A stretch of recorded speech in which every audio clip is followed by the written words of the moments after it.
បាទសួស្តីអ្នកទាំងអស់គ្នាថ្ងៃនេះគូមានលំហាត់អនុក្រាលកំណត់មួយយកមកធ្វើជាវីដេអូសម្រាប់ចែករំលែកដល់អ្នកទាំងអស់គ្នាអញ្ចឹងនៅក្នុងលំហាត់នេះគូដោះស្រាយតាមវិធីតាបាទអញ្ចឹងយើងពិនិត្យទៅលើវិធីលំហាត់ឃើញថាយើងមាន sin kip x គុណជាមួយនឹង cos x បាទអញ្ចឹងនៅពេលដែលយើងតាំងគឺយើងត្រូវតាំងតេស្មើជាមួយ sin x ហើយដោយសារវាមានស្វ័យគុណ3នោះអញ្ចឹងយើងត្រូវតាំងតេស្មើជាមួយនឹង sin x អញ្ចឹងពេលដែលយើងតាំងតេស្មើ sin x នោះយើងត្រូវទៅទាយរក derivative ទាយរក dt អញ្ចឹងយើង derivative អង្គសងខាងអញ្ចឹង t យើងបើ derivative ទៅយើងបាន dt ហើយ sin ជាយើង derivative យើងបាន cos អញ្ចឹងវាទៅជា dt ស្មើនឹង cos x dx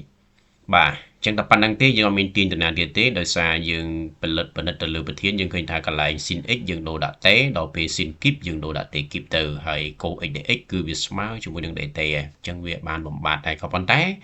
ចំពោះគោលលើហើយនិងគោលក្រោមនេះក៏គូធ្វើបំបត្តិដែរសូមបញ្ជាក់ណាកាលណាវាធៀបជាមួយនឹង dx នោះ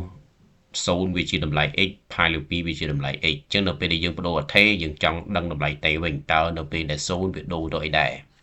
បាទអញ្ចឹងចំពោះ x ស្មើ0យើងយកជួរឡើងតាំងពេលនោះយើងនឹងបានតម្លៃ t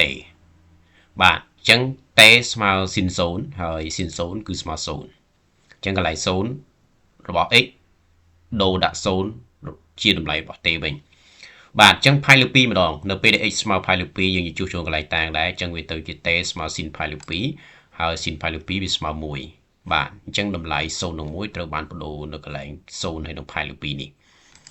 បាទអញ្ចឹងយើងទុកដាច់តម្លៃសិនហើយយើងចាប់ផ្ដើមពិនិត្យទៅលើប្រធានហើយយើងបដូរបាទទី1 sin x បាទ sin kip x បានន័យថា sin x លើកជា kip តែ sin x គឺស្មើ t អញ្ចឹងគ្រូបដូរ t នៅកន្លែង sin ហ្នឹងទៅអញ្ចឹងវាទៅជា t kip ហើយ cos x dx cos x dx ហ្នឹងគឺវាស្មើជាមួយនឹង dt យើងមើលណា cos x គុណនឹង dx នេះគឺវាស្មើជាមួយនឹង dt អញ្ចឹង dt ត្រូវបានជំនួសចូលកន្លែង cos x dx នៅក្នុងអនុក្រាលមក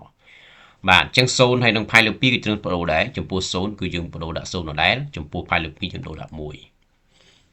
បាទអញ្ចឹងវាទៅជាអនុក្រាលដែលយើងបានបដូរអថេដោយជោគជ័យហើយគឺទៅជាអថេតេវិញហើយវាចូលរូបមន្តណាយើងប្រើវិធីតាំងដោយសារលំហាត់ខាងដើមរបស់យើងវាអត់ទាន់ចូលរូបមន្តឥឡូវយើងតាំងទៅវាចូលរូបមន្តណាបាទអញ្ចឹងតាំង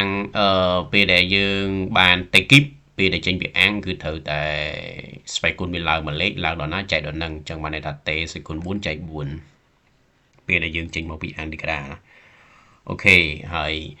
តម្លៃតេយើងគឺ0ដល់1ហើយយើងចំនួនគោលលើចូលមុនជួស1ចូលកន្លែងតេអញ្ចឹងយើងបាន1សេគុណ4លើ4ដក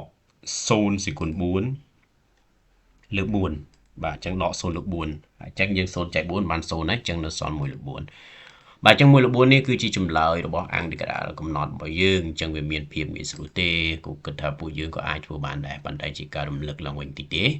បាទអញ្ចឹងសូមជួយ share វីដេអូនេះចែករំលែកដល់កូនខ្មែរយើងបានរៀនសូត្រទាំងអស់គ្នាផងណាជួបគ្នានៅវីដេអូក្រោយ